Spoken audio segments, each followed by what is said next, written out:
Ingat dulu ya, China kalau bikin hybrid aja tetap boros gitu kan. Ya, masalahnya waktu itu nggak ada pembanding sih brand China yang bikin hybrid ya cuma Wuling waktu itu kan. Indeks ekonomi dengan harga Pertamax 16.250 per liter. Memang buat sebagian orang bilang, ganti EV aja, udah pasti otomatis beres. Tapi bagaimana kalau misalnya ada orang yang masih tinggal di daerah yang infrastruktur EV-nya belum memadai? Maksudnya charging port belum banyak, terus juga kalaupun ada masih sangat jauh-jauh gitu ya, jadi bikin range anxiety gitu ya. Pastinya banyak yang memilih, jangan dulu deh, mending bensin, tapi bensin yang irit. Jujur aja, bensin irit belum tentu semuanya bagus. Nah, hari ini kami akan mereview Chery Tiggo Cross CSH. Ini adalah adiknya dari Tiggo 8 CSH yang memang tergolong irit sangat luar biasa. Kami udah pakai pribadi dan ini adalah adiknya, nggak ribet, nggak perlu harus dicas. Meskipun sama-sama CSH namanya, tapi menawarkan efisiensi yang sangat luar biasa. Tapi apa aja kelebihan dan kekurangannya? So, langsung kita bahas aja di CVT Review Chery Tiggo Cross CSH.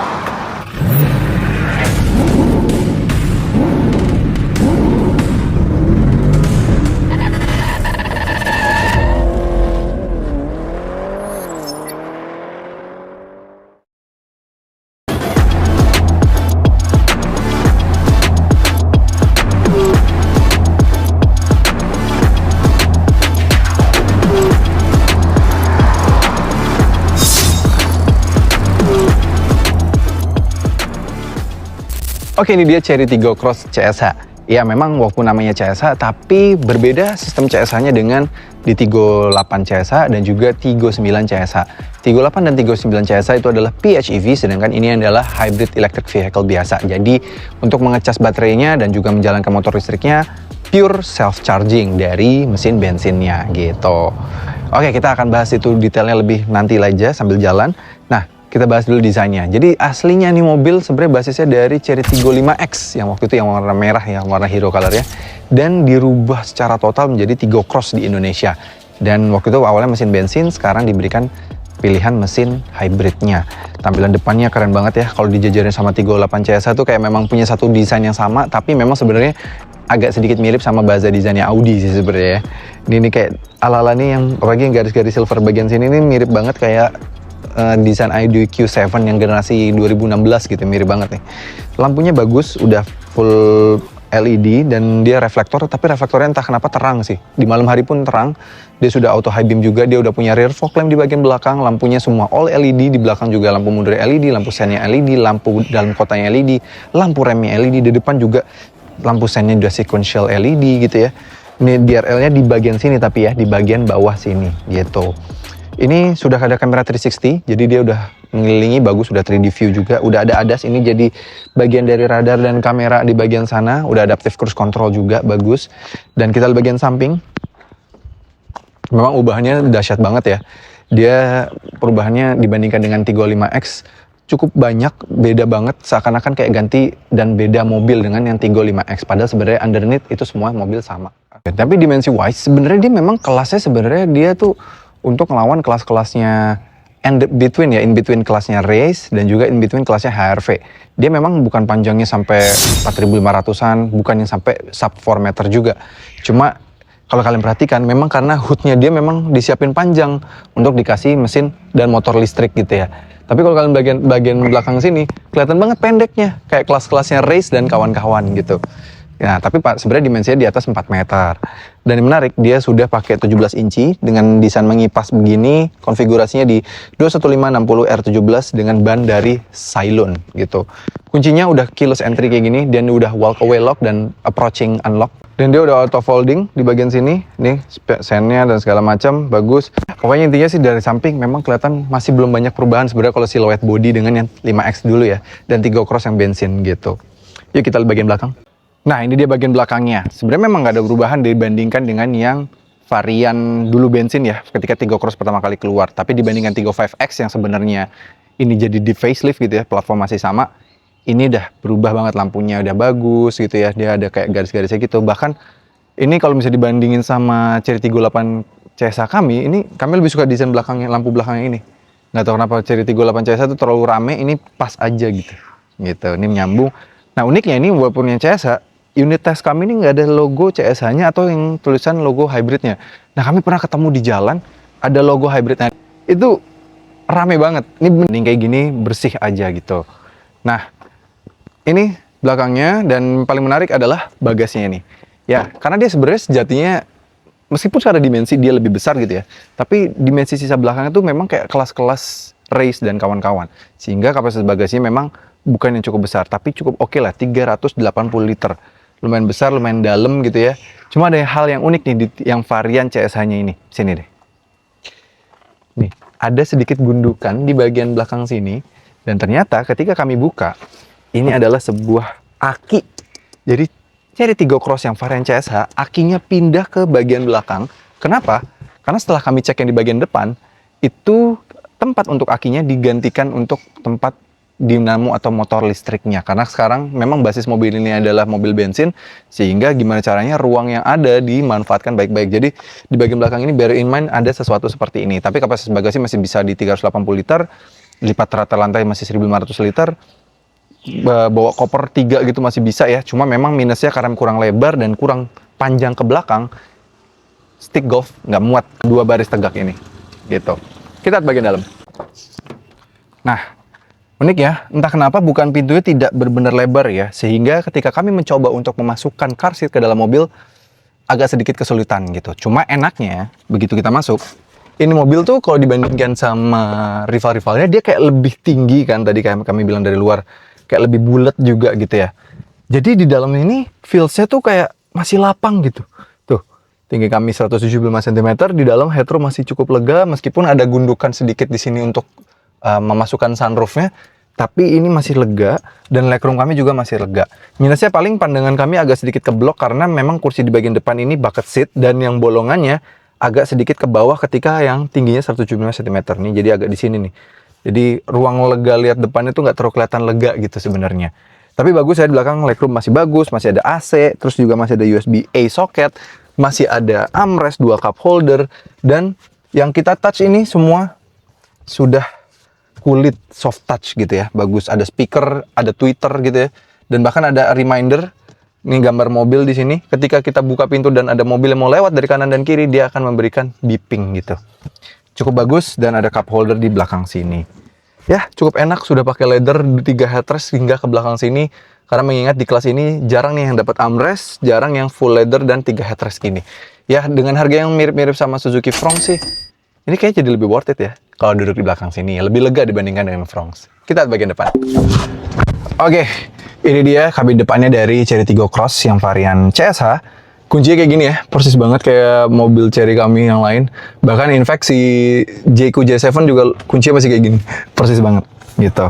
Dia bisa lock, unlock, buka bagasi, dan juga remote engine start gitu. Jadi bisa dinginin kabin sebelum kita masuk ke dalam mobil. Layar entertainmentnya sama, masih 10,25 inci kiri untuk entertainment, speedometer 10,25 inci. Dia udah support Apple CarPlay, Android Auto, bisa ngatur ambient light dari sini, semua pengaturan ya, ganti mode berkendara. Ada shortcutnya masih bagus. Kami masih lebih prefer yang seperti ini dibanding Tiggo 8 CSH gitu ya, yang mana tidak ada pengaturan kayak gini ya segala macam. Pengaturan spion juga masih ada di sini, jadi nggak ribet gitu kalau kita ngelipas spion gitu ya. Ada shortcut untuk kamera parkirnya dan udah bisa transparan mode juga gitu, udah tuh 3D view transparan gitu ya, bisa kelihatan dari sini bagus gitu, jadi bisa melihat di bawah kita kolong lagi ada apa.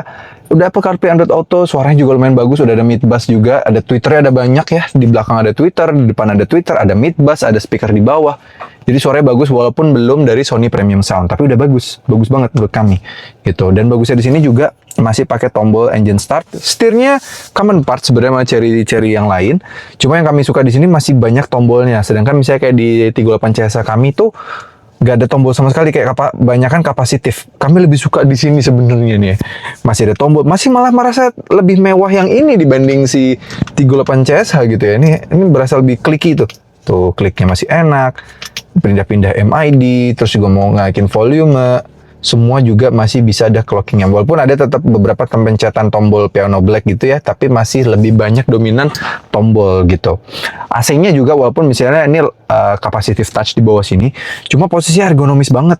Jadi kita nggak perlu ganti tangan kita dari transmisi, tinggal rubah-rubah suhunya aja, bisa dual zone gitu ya, modenya juga bisa gitu, bagus gitu. Mungkin yang bikin ribet sedikit di sini adalah EPB dan juga auto hold-nya semua adanya di layar head unit-nya. Itu agak sedikit meribetin mobil lah ya gitu. Jadi sebenarnya seharusnya kenapa harus ada di sini gitu. Tapi at least dia sudah auto release ketika kita misal pakai D dan udah pakai seat belt, udah auto release sendiri gitu, dan pakai P nyala sendiri juga gitu. Dan yang menarik lagi dibandingkan dengan 38 CSA juga, di layar head unitnya ini, di layar speedometer ini, bahkan tampilannya lebih banyak yang bisa ditampilkan di sini. Misalnya juga kayak instant fuel ekonominya tuh lebih naik turun, terus trip A, trip B-nya, energy flow-nya, terus juga dia bisa menampilkan tire pressure monitoring. Jadi malah lebih banyak yang bisa ditampilkan di sini dibandingkan dengan 38 CSA gitu. Gitu again, mungkin kalian mendapatkan dengan harga 329, comparisonnya misal sama Kia Sonet, Fronx, WRV, Race gitu ya. Ini menurut kami paling worth it sih. Menarik ya, di sini juga dia sudah pakai electric seat, terus juga udah tuas transmisi udah toggle gini, jadi sebenarnya ini cuma bisa dinaikin turun doang, nggak usah tarik gitu ya, gauge shift gitu enggak. Ini udah soft opening juga nih glove box-nya, jadi kayak berasa banget mobil yang mewah gitu. Dan lampu-lampunya ini tempat kacamata, terus juga ini udah LED gitu ya. Berasa banget mobil di atas kelasnya gitu. Nih, tapi memang belum ada lampunya ya di Sunfighter-nya gitu. Sunroof lagi. Jadi berasa keren banget sih. Ya kita lihat apa yang bikin mobil ini lebih worth it lagi ketika kita bahas mesinnya. Let's go. Nah, ini dia mesinnya. Yang keren, ini meskipun harganya 329, lihat dia udah pakai hidrolik. Nggak cuma satu, bahkan kayak Audi kami di rumah itu ya, hidrolik tapi cuma sebelah doang. Kalau ini hidroliknya kanan sama kiri, jadi berasa banget premiumnya itu. Naiknya cepet, turunnya juga lebih ringan gitu. Nah, tadi kami bilang bahwa di belakang itu kan jadi tempat aki. Nah, ini lihat nih di depan nih, sini nih. Nah, di depan tuh nggak ada lagi tempat buat aki memang. Nah, digantikan untuk nih motor-motor listrik dan skema hybridnya dari si Tigo Cross ini. Nah, mesin di mobil ini di 1500 cc, dia sudah dikombin dengan baterai sebesar 1,8 kWh dari LFP bahannya, dan transmisinya untuk mengalirkan tenaga ke roda depan itu DHT, Dedicated Hybrid Transmission. Tenaganya dikombin di 204 PS dan torsinya 310 Nm. Gede banget ya untuk mobil sekecil ini dan di kelas ini gitu. Kayak misalnya apa ya, kalau misalnya di kelas-kelas ini aja kayak Rocky E-Smart Hybrid nggak segini. Fronx Mild Hybrid ya 104 PS gitu ya. Apalagi belum yang lain mesin bensin biasa nggak ada yang even come close to mobil ini. Ini mobilnya gede banget dan ya menarik banget. Tapi apakah semenarik itu ketika berkendara? Langsung aja kita coba yuk. Let's go. Oke, berkendara bersama Chery Tigo Cross CSH ini. Yes, kami harus akuin Chery Tigo Cross waktu mesinnya yang bensin dan juga Tiggo 5X waktu itu mobil yang punya pengalaman yang sangat kurang menyenangkan. Itu kelihatan banget, memang mobil yang diciptakan teknologi dalamnya dulu, baru nyiapin mesin dan juga transmisi beserta ride quality-nya gitu ya. Nah, di sini dengan sasis yang sama sebenarnya, walaupun diubah bentuknya gitu ya, dan mesinnya dirubah gitu, masih ada beberapa yang dipertahankan. As in, ya, ride quality dari mobil ini bukan yang terbaik. Dia setirnya jujur aja harus kami akui tidak terasa feedback dari jalanan. Ini ketika kita melewati belokan dan segala macam, memang bukan mobil yang menyenangkan lah, harus bisa diakui. Cuma easy to drive banget kalau dipakai untuk daily gitu ya. Kalau misalnya kalian memang mendedikasikan mobil untuk pakai dalam kota atau diberikan ke istri atau anak gitu ya, ini bakal menjadi mobil dengan pilihan yang tepat. Kenapa? Pertama, ini mobil bener-bener ringan banget aja.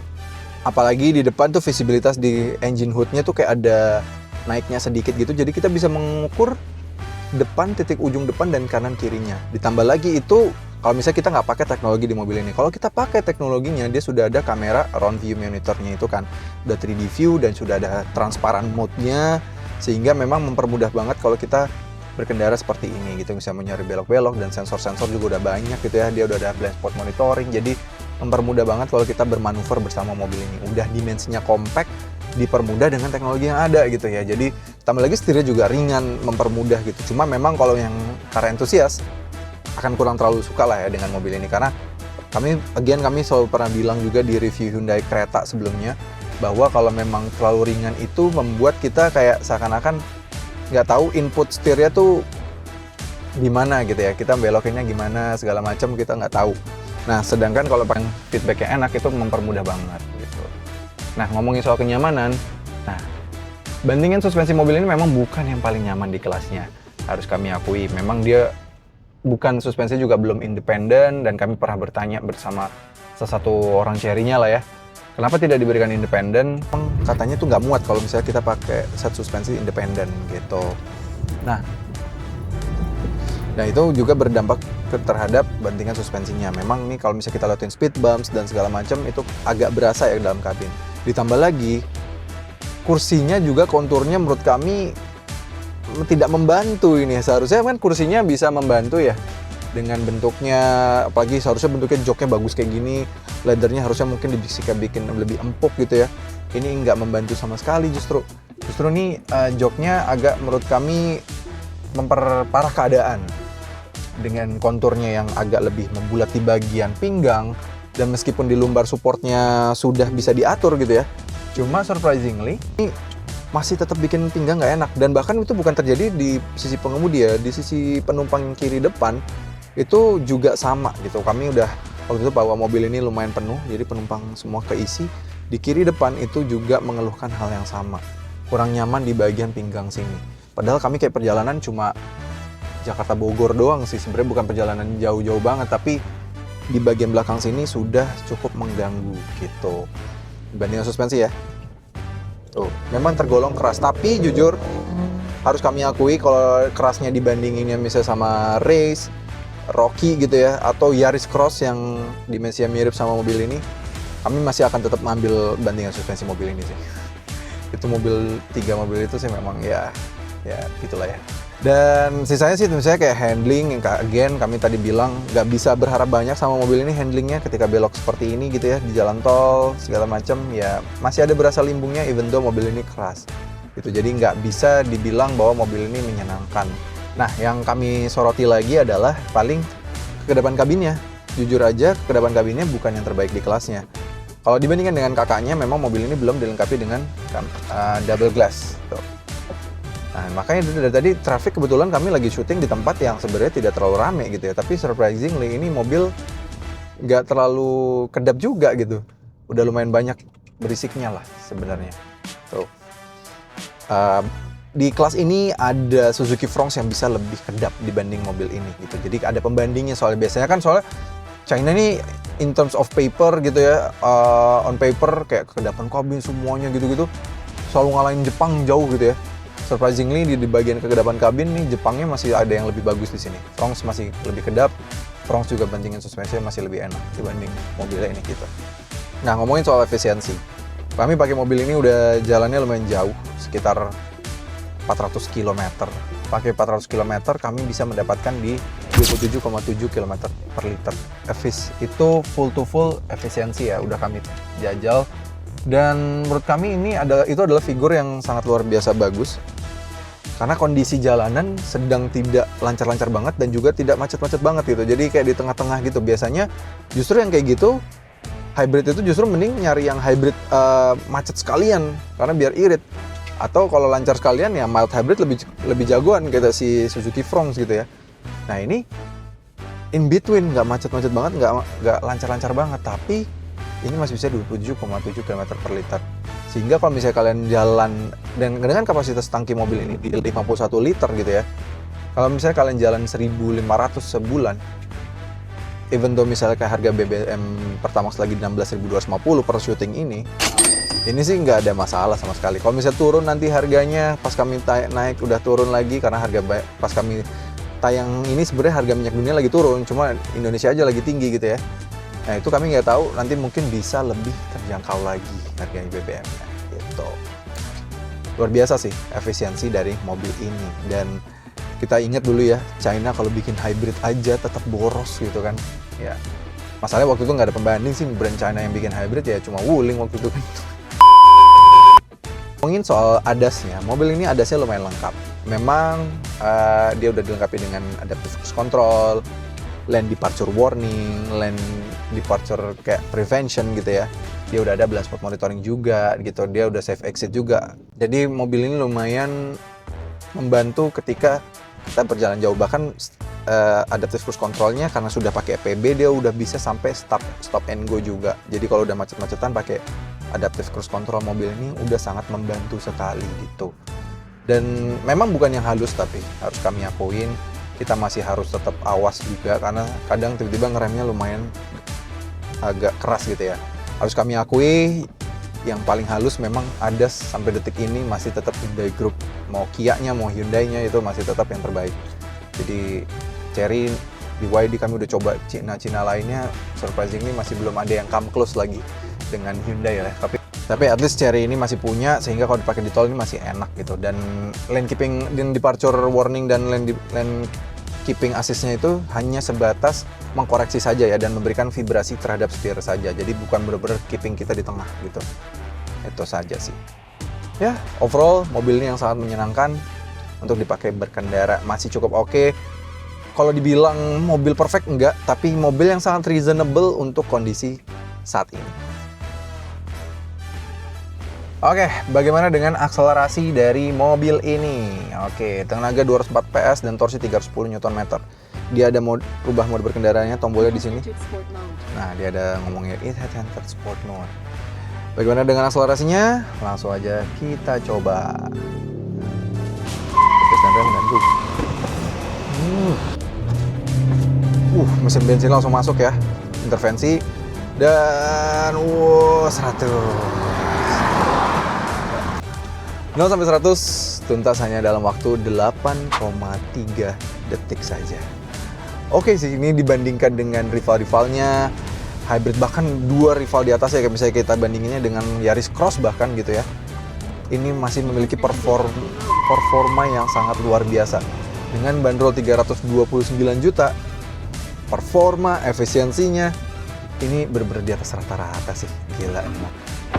Oke, jadi gimana kesimpulan dari Chery Tiggo Cross CSH ini? Memang hybridnya itu sangat luar biasa banget, iritnya dapat, performanya juga luar biasa ya, bisa di 8 detik kan, tenaga juga gede gitu ya.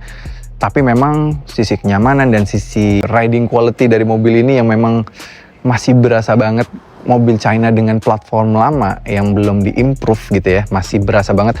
Mereka yang penting gadget dan teknologinya, bukan rasa berkendaranya, sehingga kami belum bisa memberikan nilai lebih dari 8 di sini. Jadi kami kasih 7,9 dari 10. Tapi kalau kalian cari irit dengan budget 300 jutaan dan kalian tinggalnya di daerah suburban gitu ya, males ngecas, males ribetnya segala macam, tapi pengen irit dan udah terdampak dengan harga BBM gitu, apalagi kalau yang di luar Jawa, misalnya kayak di Medan gitu, kami dapat kabar harganya bahkan udah 16.600 gitu ya, harga Pertamax. Ya ini bisa jadi solusi sih, karena tetap irit dan efisien. Apalagi chain dealer si Chery sih sekarang udah lumayan banyak lah ya. Gitu, kalau mau indeks ekonomi, pikirannya logis, bukan emosional, ini pilihan paling tepat. Oke, terima kasih banget sudah menonton. Jangan lupa like video ini, subscribe ke channel YouTube CV Indonesia, dan nyalakan lonceng notifikasi. Main juga ke Instagram kami di @cvt.idn dan TikTok kami @cvt.indonesia. Sampai ketemu lagi di video berikutnya.